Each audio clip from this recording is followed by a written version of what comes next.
दोस्तों नमस्कार, आदाब, सत श्री अकाल। उर्मिलेश संवाद के इस कार्यक्रम में आपका बहुत बहुत स्वागत है। मैं हूं उर्मिलेश। अपने देश की जो मौजूदा सरकार है, भारतीय जनता पार्टी की अगुवाई वाली एनडीए सरकार, ये अपने सारे कारोबार, सारे कामकाज कर रही है। बड़े बड़े आयोजन करती है। देश विदेश के पैमाने पर बड़े आयोजन होते हैं। G20 होता है। हमारे नेताओं के, हमारे नौकरशाहों के बड़े बड़े जो दौरे होते हैं। इसके अलावा अपने देश के अंदर भी बहुत सारी तरह तरह की गतिविधियां हो रही हैं। पार्लियामेंट के सेशन भी चल रहे हैं। वे अपेक्षाकृत छोटे हों, बड़े हों, अलग कहानी है। उनमें कामकाज कितना हो, कितना न हो, सरकार जितना कामकाज चाहती है वही होता है। अपोजिशन जो चाहता है वो नहीं हो पाता है। अपोजिशन के नेताओं को बोलने नहीं दिया जाता है। ये सब अपनी जगह है। लेकिन दोस्तों, सरकार का एक बहुत जरूरी काम जो नहीं हो रहा है। सरकार कानून तो बना दे रही है, तरह तरह के कानून। अब सरकार जुडिशरी को लेकर भी कुछ नई बातें सोच रही है।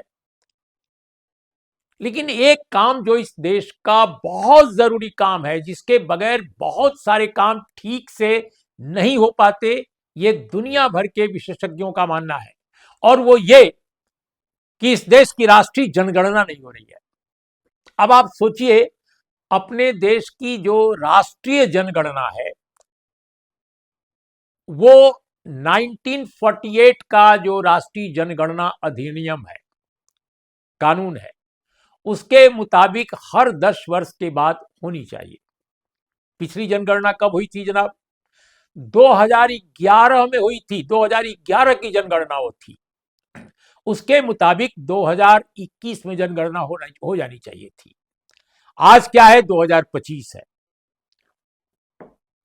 और आज तक ये नहीं पता है कि राष्ट्रीय जनगणना होगी कि नहीं होगी। पहले कहा गया था कि 2022-23 के बीच में हो जाएगी। 2021 में क्यों नहीं हो पाई?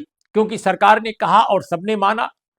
किसी ने सरकार को भला बुरा नहीं कहा। सबने कहा कि सरकार की बात कन्विंसिंग है, आर्गुमेंट ठीक है। हालांकि उस वक्त भी दुनिया के कई मुल्कों में हो चुके थे, जनगणना के जो आंकड़े थे इकट्ठे किए गए थे कि भाई, सरकार का आर्गुमेंट था कि कोविड महामारी ऐसी थी कि जिसके दरमियान जनगणना का काम भारत जैसे मुल्क में नहीं हो सकता था। मैं स्वयं भी मानता हूं कि ऐसा संभव नहीं था। बहुत मुश्किलात थे। लोग दरवाजा खोलने को तैयार नहीं होते। अगर कोई जाता तो ऐसा हो सकता था। खासकर शहरों में तो जरूर होता।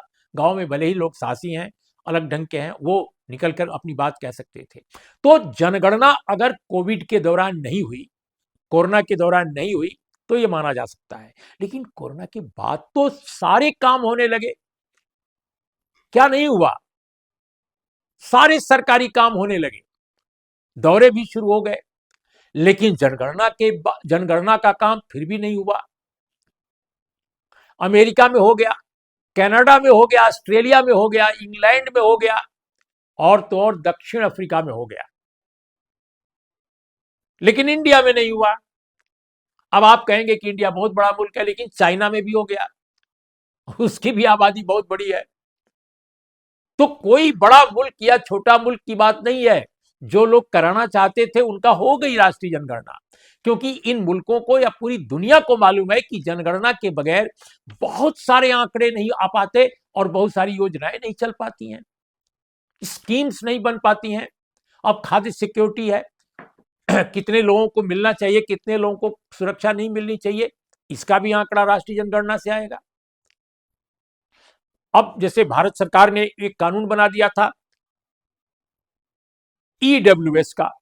ईडब्ल्यूएस मिलना चाहिए नहीं मिलना चाहिए, उसको लेकर विवाद था। लेकिन सुप्रीम कोर्ट की उस पर मुहर लग गई। तो ईडब्ल्यूएस वाकई कितने हैं, इसका भी आंकड़ा चाहिए था, लेकिन वो भी नहीं मिला।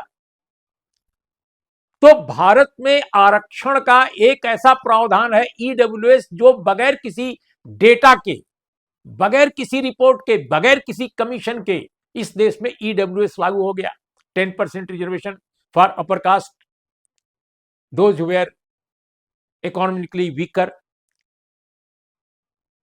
अब इसके बाद देखिए कि हमारी राष्ट्रीय जनगणना 2022-23 के बीच कहा गया कि हो जाएगी, नहीं हुई। क्यों नहीं हुई 23 में भी?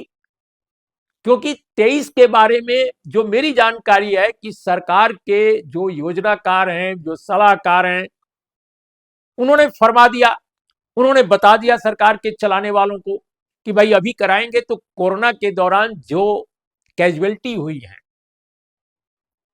उनका आंकड़ा जो है इस जनगणना में आ जाएगा।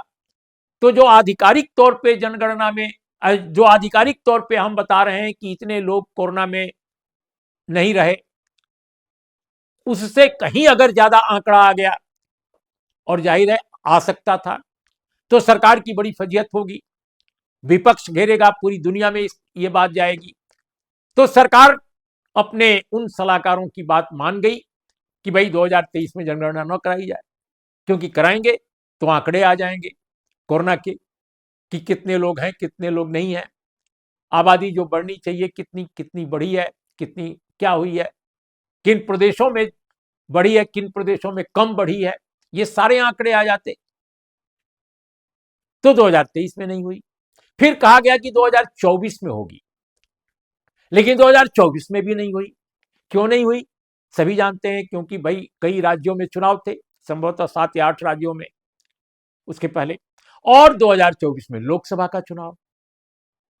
और दोस्तों यही वो दौर है जब विपक्षी दलों ने, खासकर राहुल गांधी ने और अन्य राजनीतिक दलों ने, अगर देखा जाए तो ममता बनर्जी और चंद्रबाबू नायडू को छोड़कर लगभग सभी राजनीतिक दलों ने यह कहा कि इस देश में जो राष्ट्रीय जनगणना होने जा रही है उसमें जातिवार जनगणना कराई जाए, जातियों की गिनती की जाए।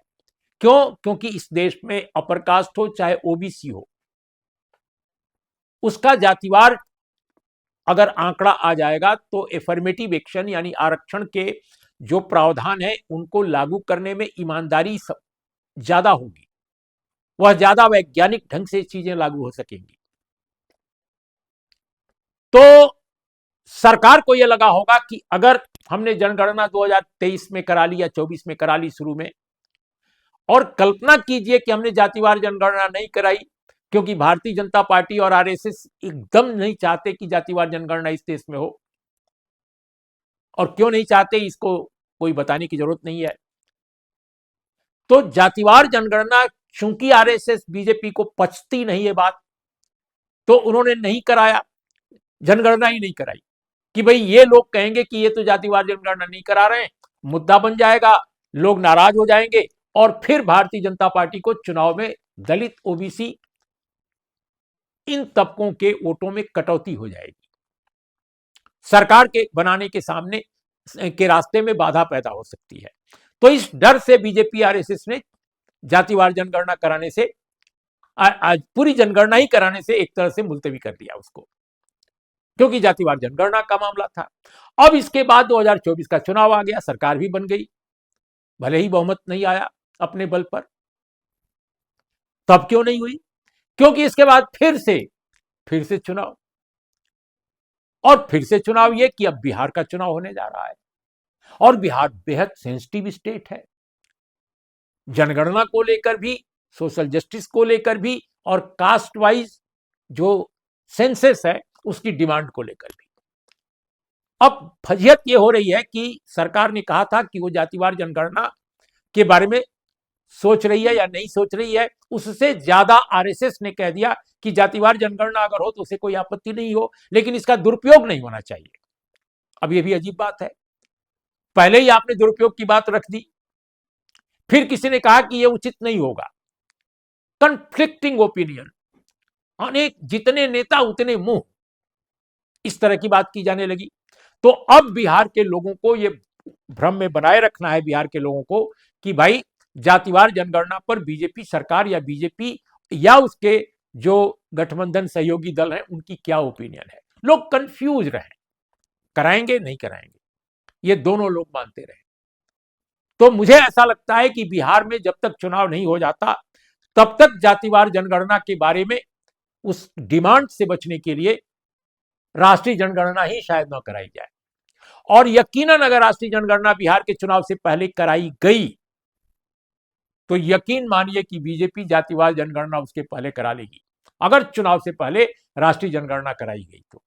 राष्ट्रीय जनगणना अगर बिहार के चुनाव जो अक्टूबर नवंबर में होने वाले हैं, फिर से मैं रिपीट कर रहा हूं, उसके पहले अगर राष्ट्रीय जनगणना कराने का फैसला कर लिया सरकार ने, तो यकीनन वो जातिवार जनगणना होगी।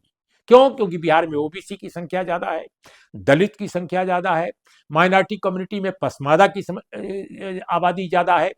तो ऐसे में इन वर्गों को वो नाराज बीजेपी नहीं करना चाहेगी, क्योंकि इन वर्गों के वोट में वो सेंधमारी काफी कर चुकी है।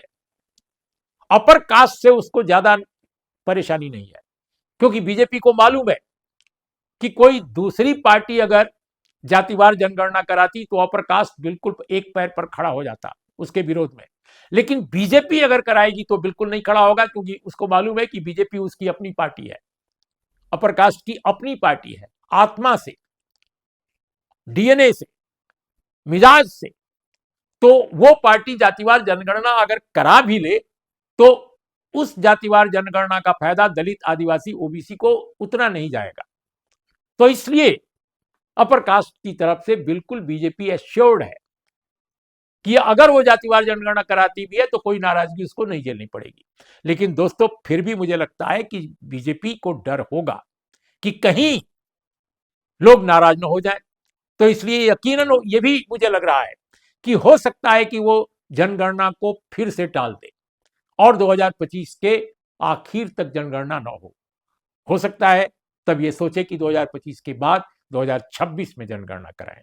तो दोस्तों, ये हाल है कि जनगणना जैसा राष्ट्रीय कार्यक्रम 4 साल से लगातार टल रहा है। एक ऐसा एजेंडा जो इस देश के लिए बेहद जरूरी है, नेशनल सेंसस का, वो लगातार टल रहा है और उसकी कोई परवाह नहीं। सिर्फ एक पार्टी के राजनीतिक स्वार्थों के लिए उसको टाला जा रहा है। तो आज इतना ही। नमस्कार, आदाब, सत श्री अकाल।